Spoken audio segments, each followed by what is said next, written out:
ฮัลโหลสวัสดีจ้าทุกคน วันนี้นะคะนกจะพาไปดูดอกแดนดี้ไลออนหรือที่หลายๆคนเรียกว่าดอกฟันสิงโตนั่นเองนะคะอยู่สกอตแลนด์มา3 ปีนะคะไม่เคยรู้ว่าดอกแดนดี้ไลออนเนี่ยมันโตยังไงนะเคยแต่สงสัยว่าทำไมมันมีดอกสีเหลืองแล้วทำไมมันมีดอกสีขาวอีกทำไมมันมีดอก2 รอบนะคะนี่ก็วันนี้ได้โอกาสก็เลยออกไปขุดดูกันนะคะว่ามันเป็นยังไงมันมาจากไหนไอ้ดอกกลมๆสีขาวเนี่ยมันออกมาจากตรงไหนไม่เข้าใจเลยก็เลยไปแหวกดูมานะคะปรากฏว่าเนี่ยค่ะตรงใต้กลีบมันนะคะกลีบเหลืองๆเนี่ยข้างทุกกลีบนะคะมันจะห่อด้วยขนขาวๆนะคะทุกกลีบเลยมันจะมีขนขาวๆหุ้มมันไว้นะคะทีนี้เนี่ยเห็นไหมคะเห็นไหมคะ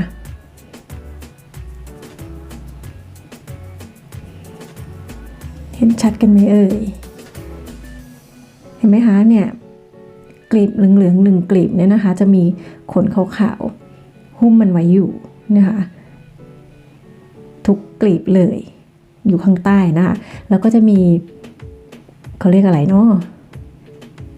ตรงช่อมันเนี่ยนะคะตรงเขียวๆก็จะหุ้มมันไว้เห็นไหมคะ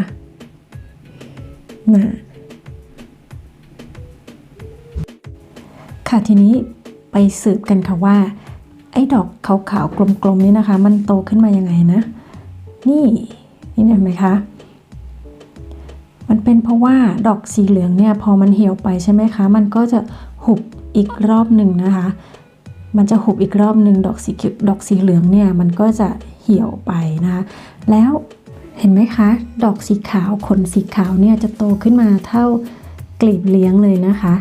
แล้วดอกสีเหลืองเนี่ยก็จะหลุดเลยออกมาจากกลีบเลี้ยงนั้นนะคะเพื่อที่จะรอคอยการหลุดร่วงต่อไปช่วงนี้นะคะก็เป็นช่วงที่ดอกแดนดี้ไลออนสีขาวก็จะเติบโตออกมากลมๆนะคะเผยโฉมให้ทุกคนได้ดูเต็มทุ่งกันเลยทีเดียวนะคะนี่ดูสิคะมันเตรียมจะหลุดร่วงกันแล้วนะคะ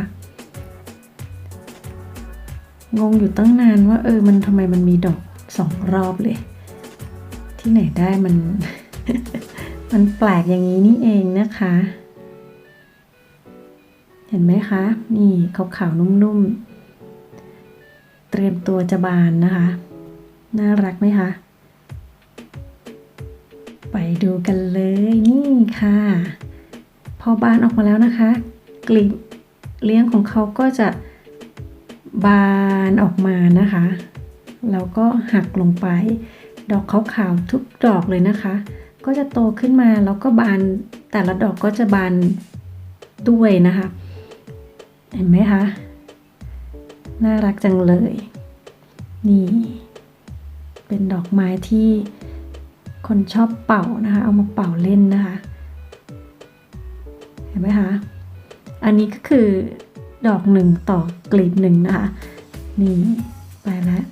พอบานออกมาไหมคะพอเขาแก่เขาก็จะร่วงง่ายนะคะหลุดง่ายตามสายลมแล้วก็จะปลิวไปนะคะเหมือนใบพัดเฮลิคอปเตอร์เลยเห็นไหมคะอันนี้ก็จะเป็นดอกที่แก่แล้วนะคะก็จะร่วงง่ายมากๆตรงก้านมันก็คือเม็ดมันนะคะตรงปลายมันนะคะสีดำๆนั้นก็คือเมล็ดมันนะคะลอยไปที่ไหนมันก็จะไปขึ้นที่นั่นละมาดูอีกดอกกันเลยค่ะ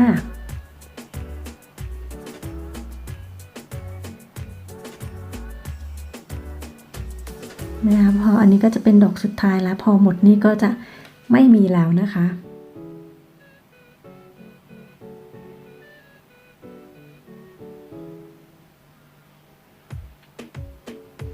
ธรรมชาติงดงามเสมอเห็นไหมคะคนที่นี่ก็คงจะเห็นจนชินจนเบื่อแล้วนะคะแต่สำหรับเรานะคะก็ยังมองว่ามันน่ารักดีนะคะ เห็นไหมคะ